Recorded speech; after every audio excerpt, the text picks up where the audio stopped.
Okay, magandang araw po sa inyong lahat. So for the first time, magre-reaction video tayo. Huwag mo ipapatay. Okay na. Dito po sa nangyayaring kaguluhan ngayon dito sa atin sa Pilipinas, dyan sa Senado. Nakakalungkot po kasi mismong sila ay hindi magkakasundo, hindi nagkakabuklod-buklod.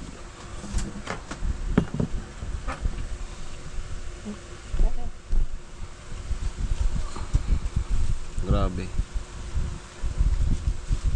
Mapapanood nyo po yung nangyari kanina lang na pagpasok ng 18 Marines sa loob ng Senado para sa Blue Ribbon hearing, para talakayin yung issue ng flood control. Na pagpasok ng 18 Marines escorted by Senator Cayetano at Senator Robin Hood Padilla, na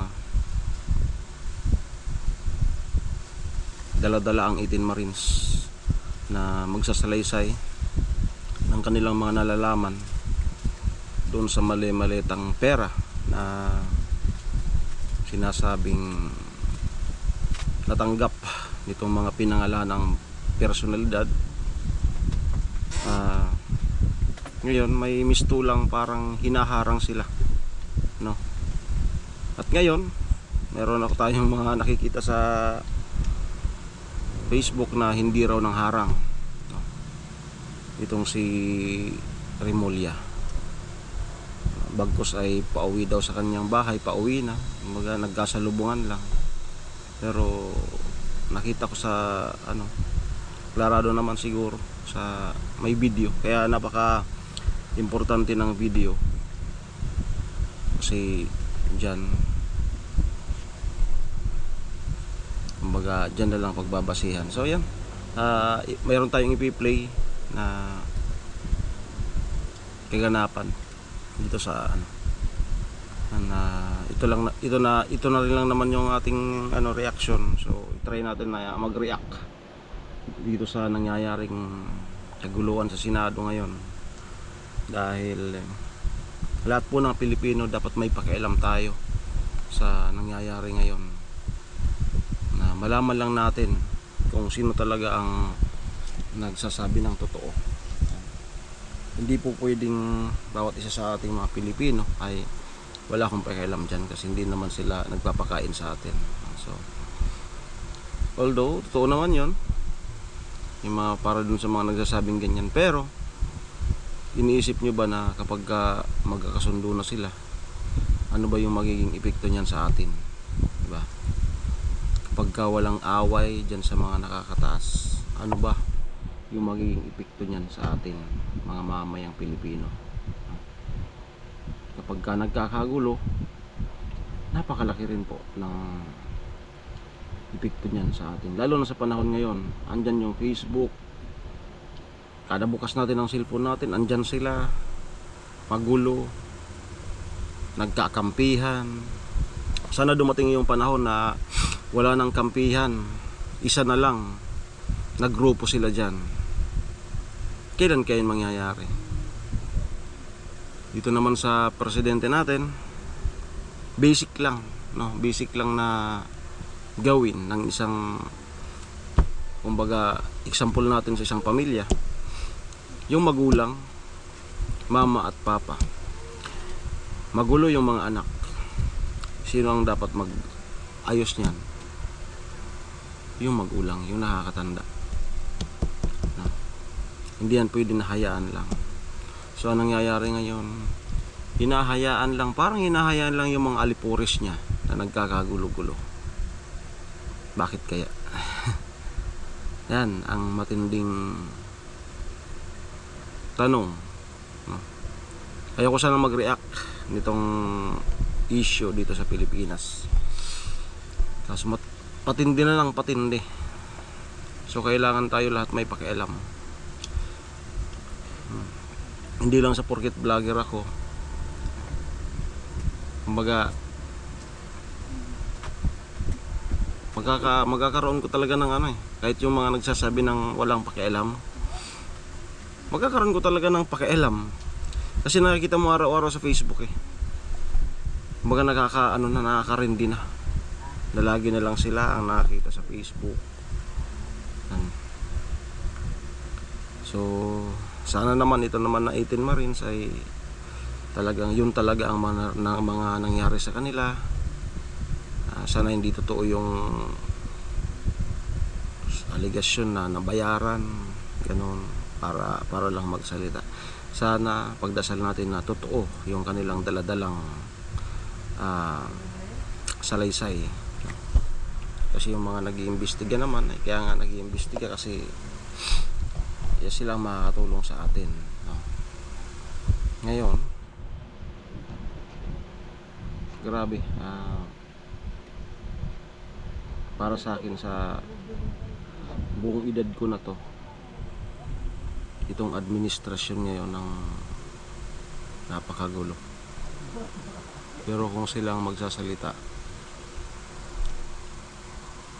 hindi daw magulo, napaka ayos daw, napaka husay.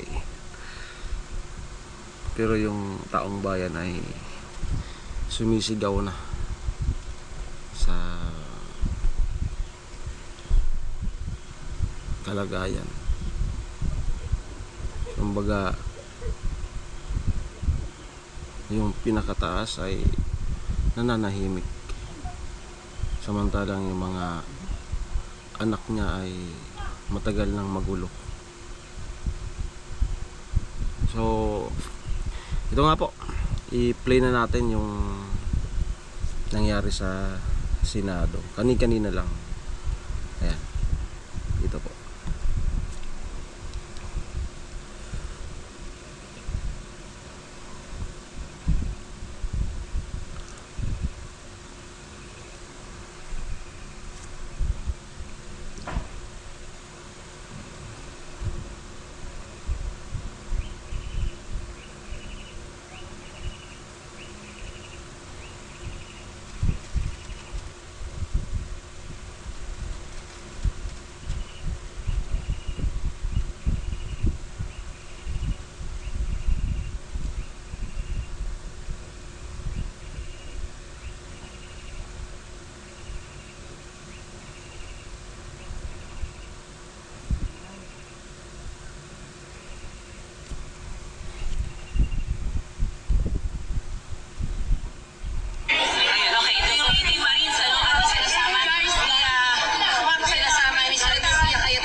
Ayan o. Oh. Klarado po na ano, na nakaharang. Tapos sinasabi nito, siya raw ay hindi lang harang.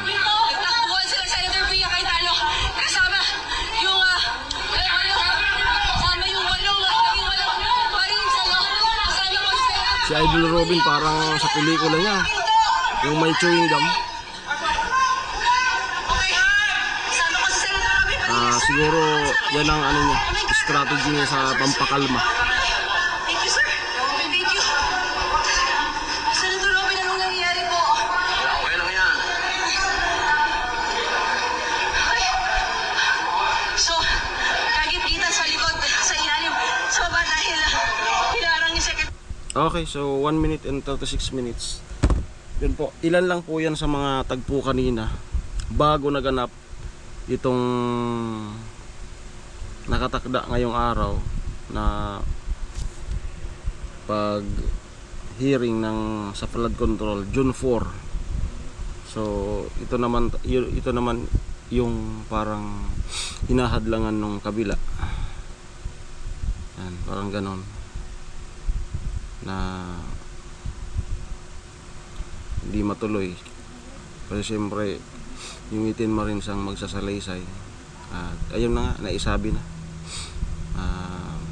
naisabi na yung mga sangkot na tao at magugulat ka. Nakakalungkot kasi may pare na nabigyan ng sobre at maleta, isang maleta. Dito naman sa mga pare na nagpapadala sa politiko, lalo na tong pare ngayon na masyadong sikat, no? So bakit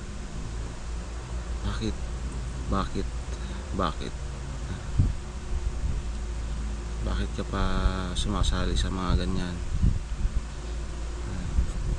Pero ganun pa man, still Catholic po tayo. Hindi po kadamay ang relihiyon dyan.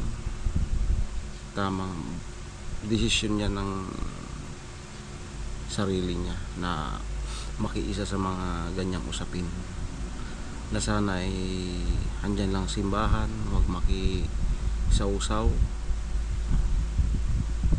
kung wag yung sobra. Sino ba yung mga nadidistroso ng mga adik, diba? Pag nakadistroso ang mga adik,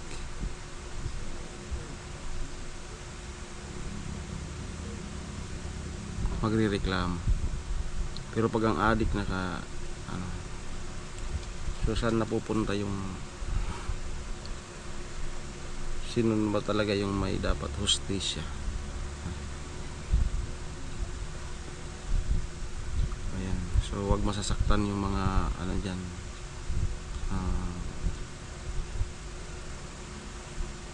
Ako simula pa noon kasama tayo sa DDS. Sa mga viewers dyan, mga sponsor, mga sa pasensya po, kanya-kanya po tayong paniniwala.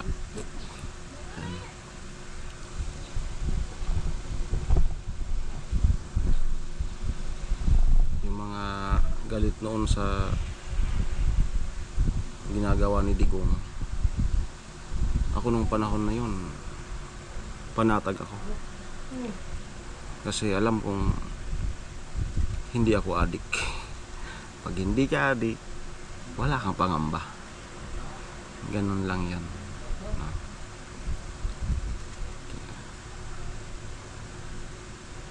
Napabilib ako nung panahon na yon. Ano pa ako nung guard, yung duty. Ang harapan ng LCC Mall na buwa ay munisipyo. Kitang kita sa dalawang mata ko, araw-araw yung nagsusurrendery na mga gumagamit. Sabi ko noon, kakaibang presidente na to, kasi yung mga naging presidente hindi ganyan na biruin mo nagkukusa yung mga gumagamit na nagpupunta sa mga police station, munisipyo, kasi nga kinakatok sa kanilang bahay. Ganun katindi si Digong at nagtrabaho lang naman siya para sa bansa. Bakit ngayon ganun pa yung nangyari sa kanya? So sabi nga niya, magtrabaho kayo, ako ang mananagot. Kaya yun, andun siya ngayon. Samantala yung ngayon na ang may mga nagtuturo na ba't hindi nagagalaw, at ang mga nakukulong ay yung mga against lang sa kanya.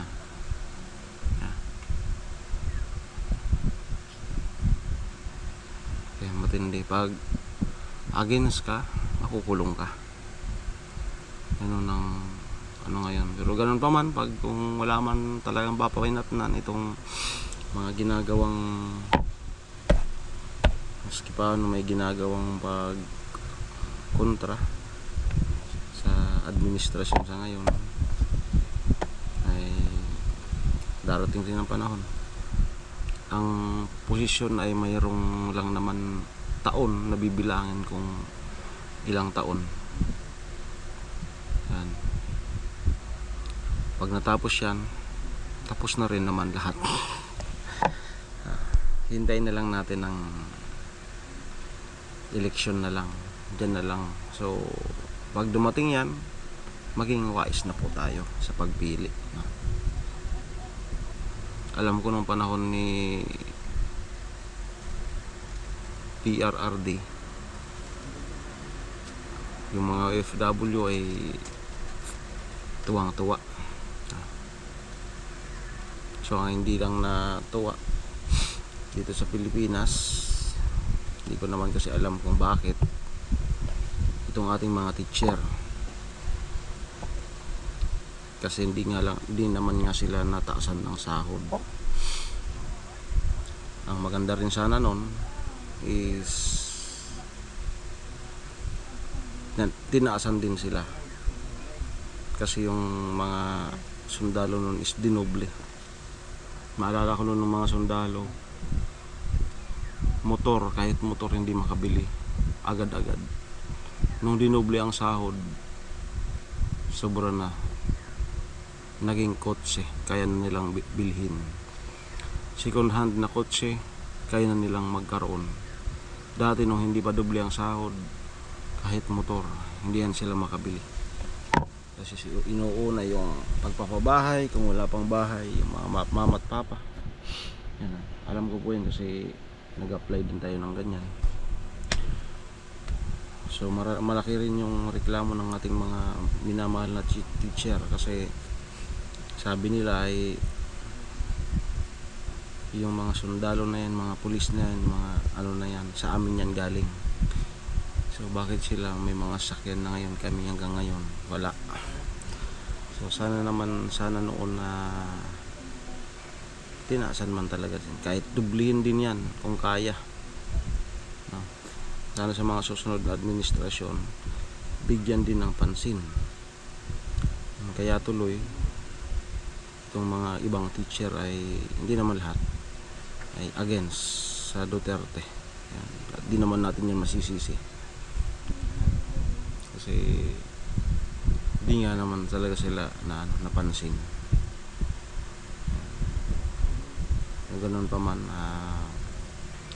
saludo sa mga lumalaban ngayon para malaman kung ano ang totoo. Ayan, saludo kay Idol Robin Padilla, kay Marcoleta. Ayan.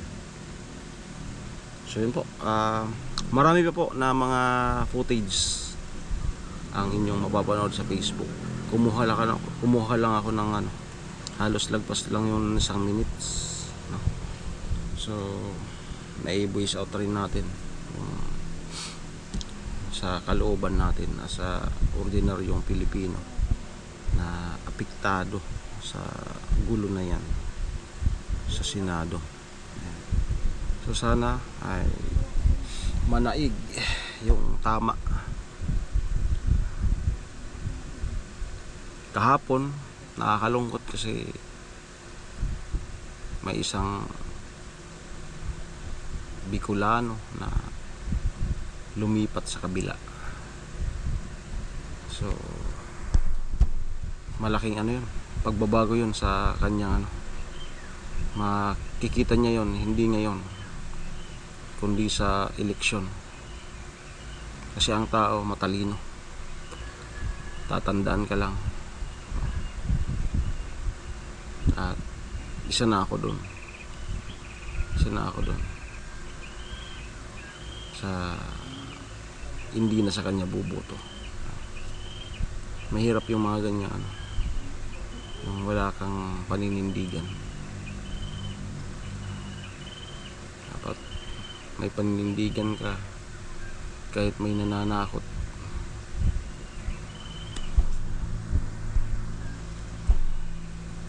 Kasi may nakakakita sa atin na isa lang ang Panginoon sa taas. Yan ang number 1.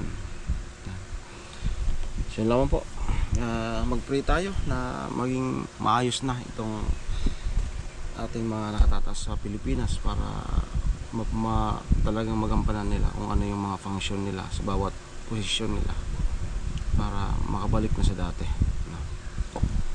So kung hindi man talaga, hintay tayo ng butuhan para maibuto na natin kung sino talaga yung tahimik na presidente at gagawa at magtatrabaho para sa atin. Alamid Striker po, maraming salamat, bye bye.